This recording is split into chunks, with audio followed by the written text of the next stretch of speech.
Hi guys, welcome Nick to the C.R.Kennedy studio. Thank you. It's a pleasure to have Nick here today. Nick is the owner of Sydney Super 8, the film mecca in Sydney, located in Newtown. You guys have been in business for 11 years. Yes, So you've got a long history of selling film and servicing the analogue market in Sydney. indeed. And you're also a long-time supporters of Pentax film cameras, in terms of selling Pentax film cameras and servicing Pentax film cameras. And when we were visited by representatives of Pentax Japan, your store was actually a chosen site to visit, and you were given a little bit of a preview, a pre-production model of the Pentax 17.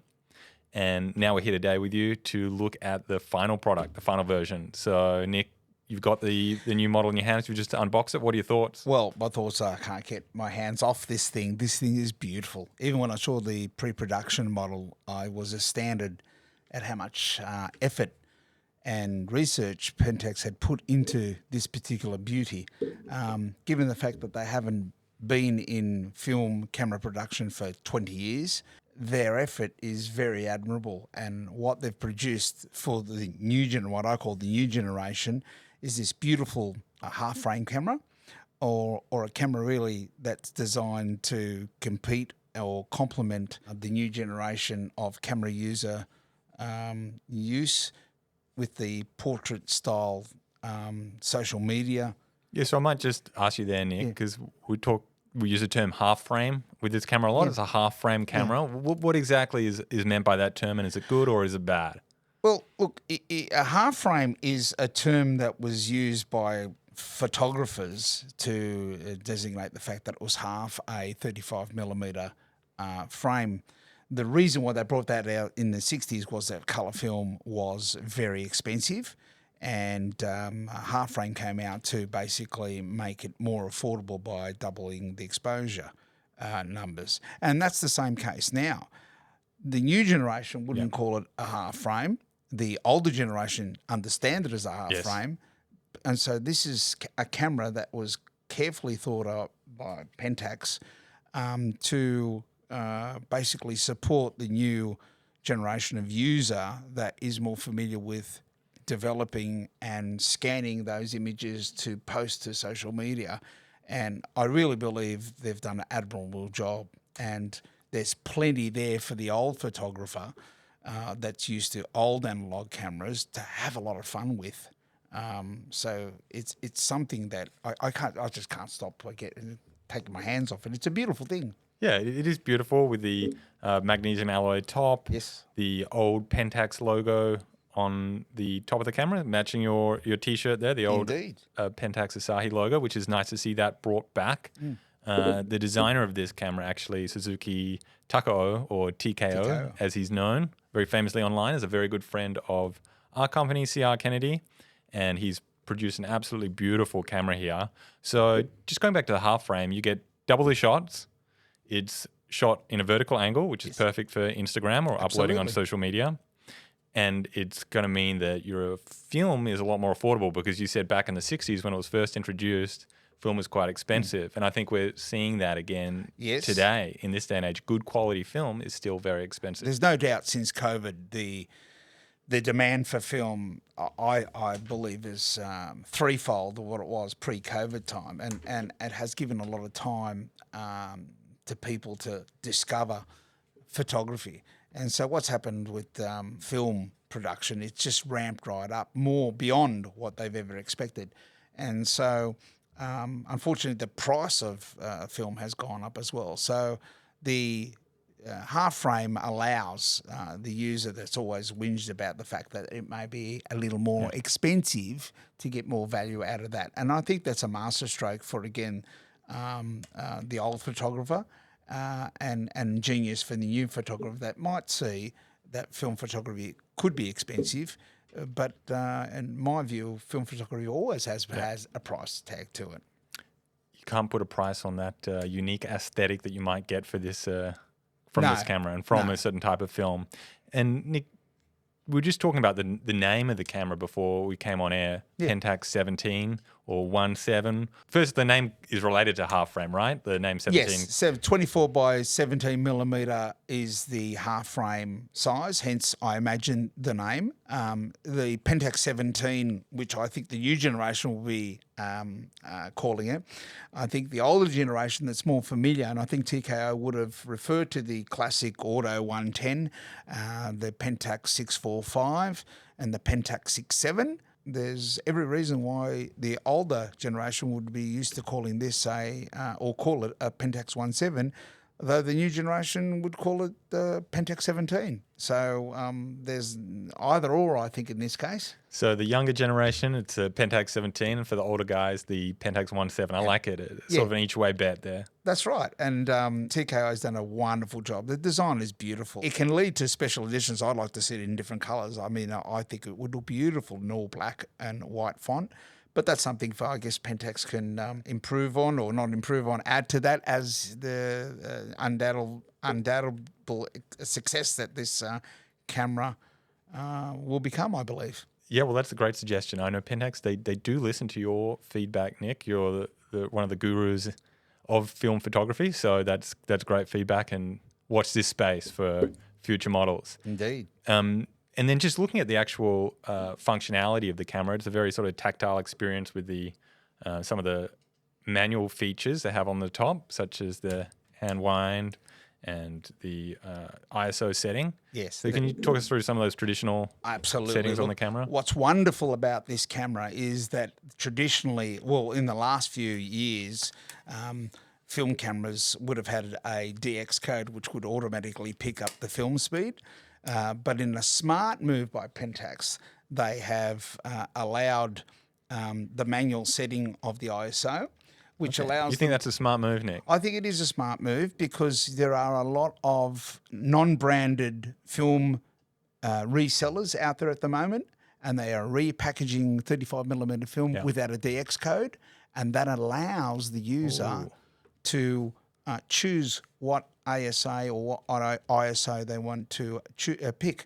And it allows the more traditional photographer to also push or pull the film speed, and at the same time allow them, there's also a exposure compensation, which is again a genius thing. To the new user, they don't need to worry about that. They just need to set the ASA or ISO and choose one of the auto or the program features, and away they go. It's a beautiful thing. There are some other features I want to talk about as well, Clem. Yeah. Most users will, or older users will realise the zone focus settings. The zone focus settings can be clearly seen inside the viewfinder. Beautiful clear viewfinder with the parallax error as well, or parallax compensation to take up close-up photography. But what is really genius about this, and I think a lot of people have not really noticed it, it has a new, what I call zone focus, what Pentax called the food zone focus. And there's no doubt this new generation, if you see a lot of social media posts, a lot of kids a lot of young generation of influencers take photos of their food. And so can't eat it before you shoot it, right? Well, they do. And you'll notice as well too, when you pick one of these up, that the actual wrist strap is at the same length that you can use it for macro photography.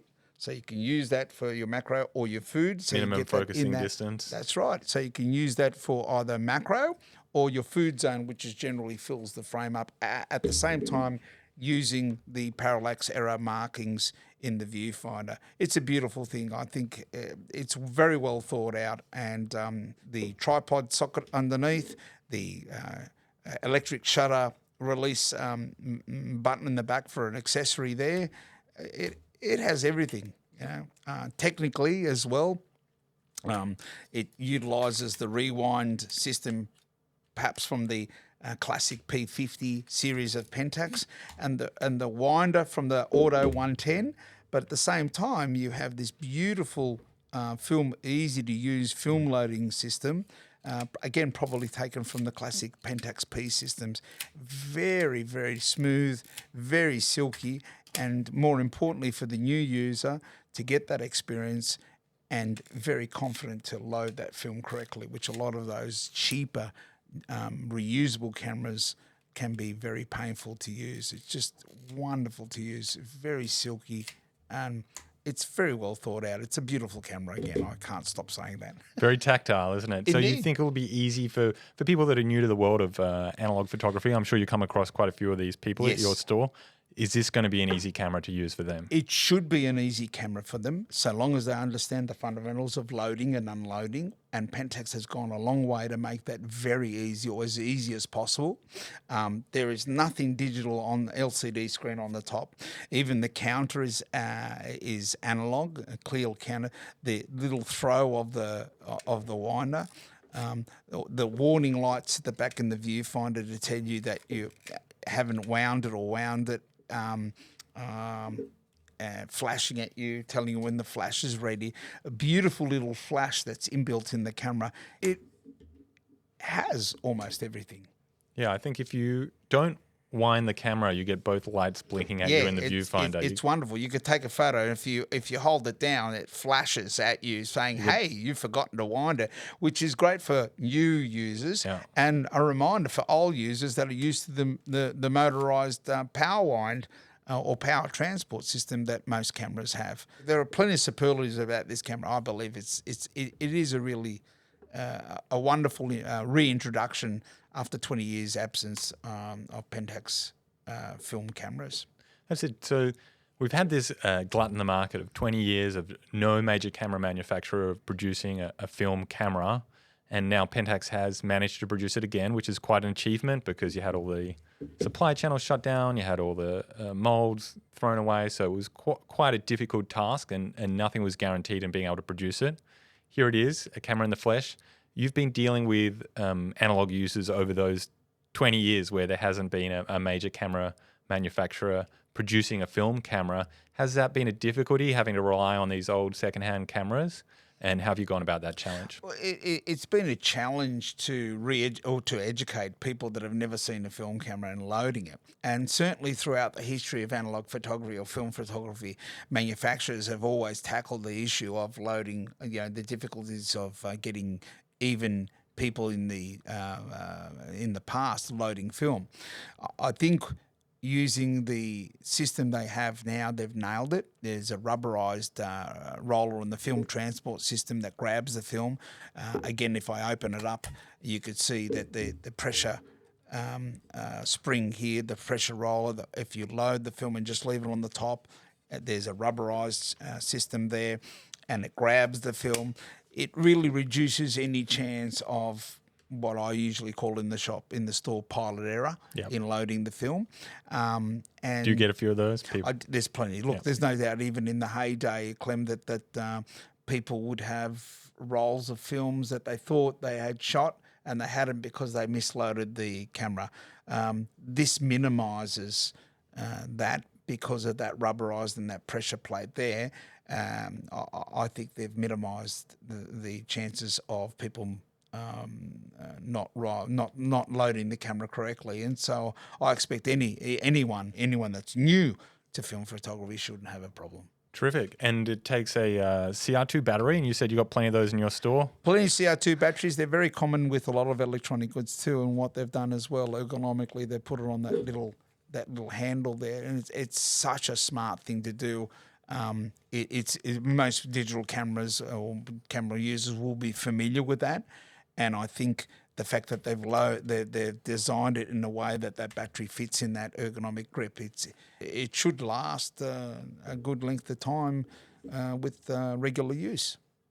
Yeah, and what do you think about some of the at the mode dial? They've got a number of semi-manual modes there. Yes. Some with flash, some without flash. Yes. What are your thoughts of the I think the auto mode is something that the new generation will use constantly, and as they get confident, they can move into the flash mode or the non-flash mode. But what again Pentax has done, which is a stroke of genius, it doesn't have a very fast lens. It has a 3.5 f-stop lens, which to most older photographers is not fast, but it does have a bokeh mode. A lot of people talking about the bokeh mode. Yeah, the bokeh mode basically leaves the camera open at 3.5 to maximise the ability of capturing the bokeh mode, which basically means that your subject will be in focus, for example, a portrait, and anything behind will leave that creamy, swirly, unfocused image that a lot of classic photographers love.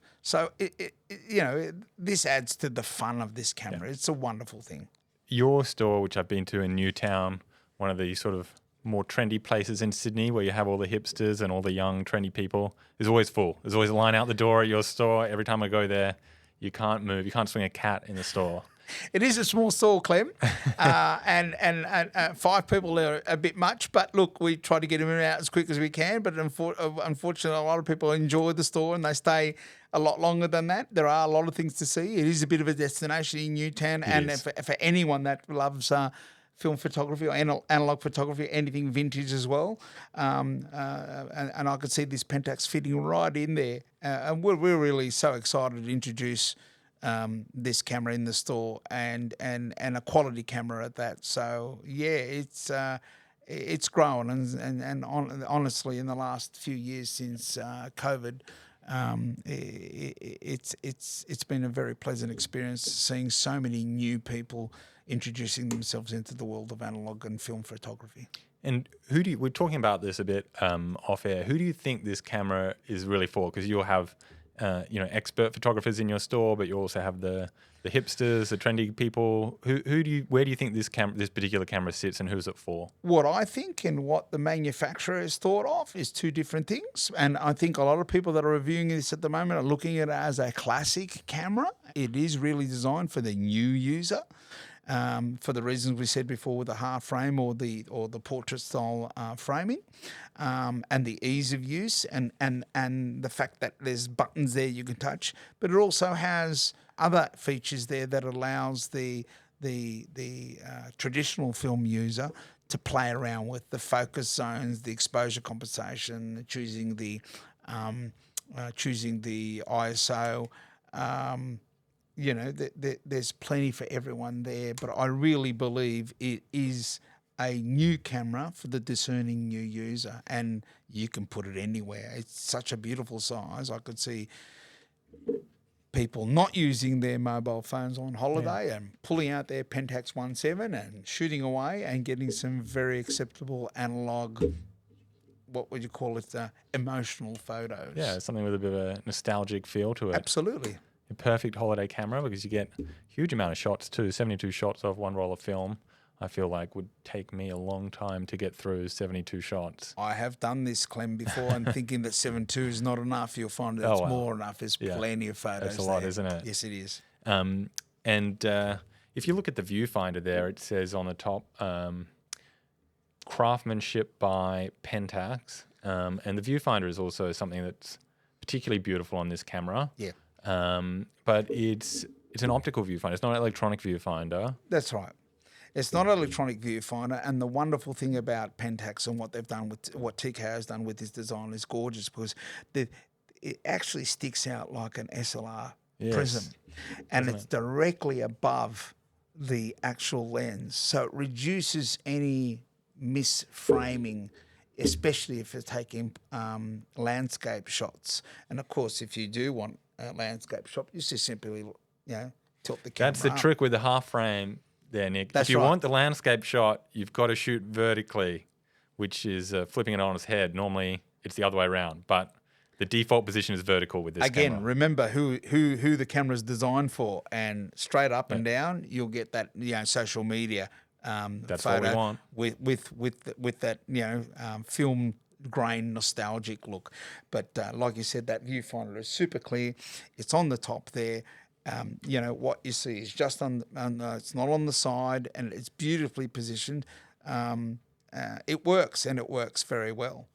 And so, Nick, you're developing film in your store to go through a lot of film. So we're seeing a trend now where some younger film shooters take their film in to be developed, and they only want the scans, and they're not picking up the prints. Yes. And they're not even picking up the negatives. Yes. What's your opinion on this? Do you encourage people to print all the time, or are you happy for them just to have the scan copy? And I think it's not. Again, I'm happy with them to do what they like. But what I'm seeing, Clem, is that most young photographers want to digitize what they've captured. Yeah. And because this camera does something that a lot of digital cameras, all digital cameras don't allow you to do, you take ownership of the photograph. You buy the film, you choose the emulsion, you open the camera, you load the film, you wind the film, you compose your photograph, you choose your settings, you think, you slow down, you take the photo, you finish the roll of film, you wind it back, you give it to us.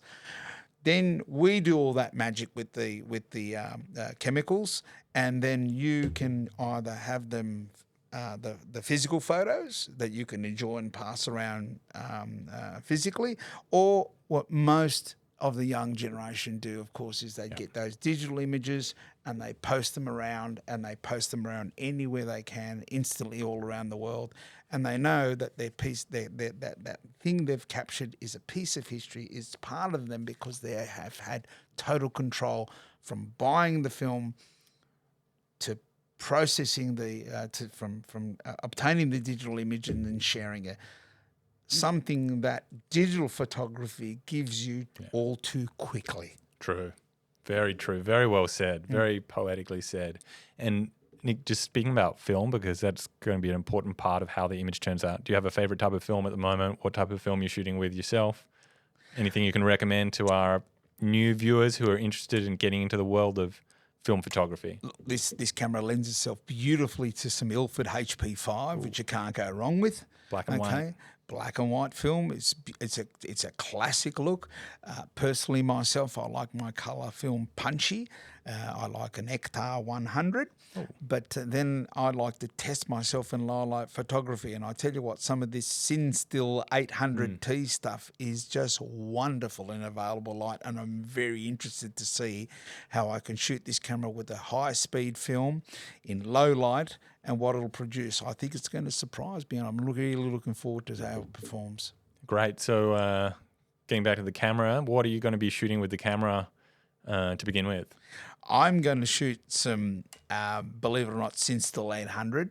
Ooh. And because I will test it with all the different emulsions, and I'll probably end up using some Ilford HP5 and relying on that, because I think this is going to be its strength. And that Cinestill film, is that one of the films that doesn't have the ISO reading built into the film? No, it's actually actually a cinema film. It has a halation backing off it. So what that basically means in layman's terms is that anyone can process it through a C41 processor. Because this film is made it's a very modern high-tech film. It has 8 stop latitudes. So it's whilst it's rated at 800, you can rate it almost any ISO and get different results. And so again, if you like to experiment, this camera allows you to do that, because not only does it have an exposure compensation, but you can choose what ISO to use. Very true. That is the advantage of having that ISO selection, something that perhaps we didn't think of straight out of the box. So Nick, on the mode dial on top there's a whole lot of semi-manual modes, but it doesn't have that full traditional manual mode that we normally see represented with an M on the top of the camera there. What are your thoughts about having the semi-manual modes but not having that full M mode? I think, Clem, that at the moment with the younger generation, they're not fussed about what shutter speed. And yes, it is limited to a 350 shutter speed and a maximum of 3 seconds. I think that's more than enough for the casual user, or not for the casual user, for the new generation user. And the auto mode suits them fine. I haven't had many younger photographers that want a new camera that has too much manual mode. They want to take the photo. They want to have that experience. I think it's something that Pentax might introduce in later models should this one really take off, and that's something to look forward to. But there's enough there for them to use, and the auto mode will again reduce the chance of any disappointment that photos won't turn out. The auto mode is sufficient here, and the auto mode in the color in the flash mode is sufficient. It even has a bulb setting, so I see there's enough there for the casual user or the new user, the new generation user to go with. And again, what you want to have is a camera that produces 72 photos out of 36 exposures or 48 out of 24, and making sure that all those photos turn out as to reduce any disappointment. And I think the Pentax 1.7 will do that. Because that's one of the barriers of getting into analog film. People might get an old camera, they shoot a roll of film, and the results are bad because some of the older cameras can be very hard to use. That's true, or they might be faulty and they don't realise. Or even with the current stock of reusable cameras that are out there, and there are a few of them, they're quite cheap. Also, the Holger style cameras. Yes. I mean, so you're very good at using those cameras, you will have a high failure rate. And what I've seen in the shop is, if a lot of these users that buy the cameras to use them and they find them difficult or they don't get the results, it's a disappointing thing. And if it leaves the user flat, it may not sort of give them that happiness of going out and doing it again. I think the Pentax 1.7 minimises that chance. And it'll be an absolute. It's a bit of investment money to put into this, so I think it will reward anyone that purchases this camera. But having a camera that's a new camera backed by a warranty with parts readily available to be repaired, something that you can have for many years to come. No question about it. I mean, if I buy this camera, if I buy it for my kids and they're in that zone there, I know they will use it because it's just such a beautiful looking thing. It's a little more sexy than an iPhone is, I think. It is a bit more sexy than an iPhone. I like that. Yeah. So just talking about the aesthetics of the camera there, you've got that nice leatherette finish, the magnesium alloy top. It sort of reminds you of a camera from sort of the mid-20th No century. doubt about it. And I've seen some reviews lately in overseas because the camera has been released, and it looks really plastic. No, well, it might look plastic, but the plastic they've used is quite solid. It does have a leatherette front, so it's gorgeous. It does have that beautiful grip. All the font they use, the Pentax font, the little classical symbol they've used there, it does have a quality feel to it, and it is a quality camera. There's no question about it, and there is room to move. But for a first upstart, it's an admirable product, and I think anyone that purchases this camera will be very impressed. And a great way to get into the world of analog photography. It's just become that much more attainable.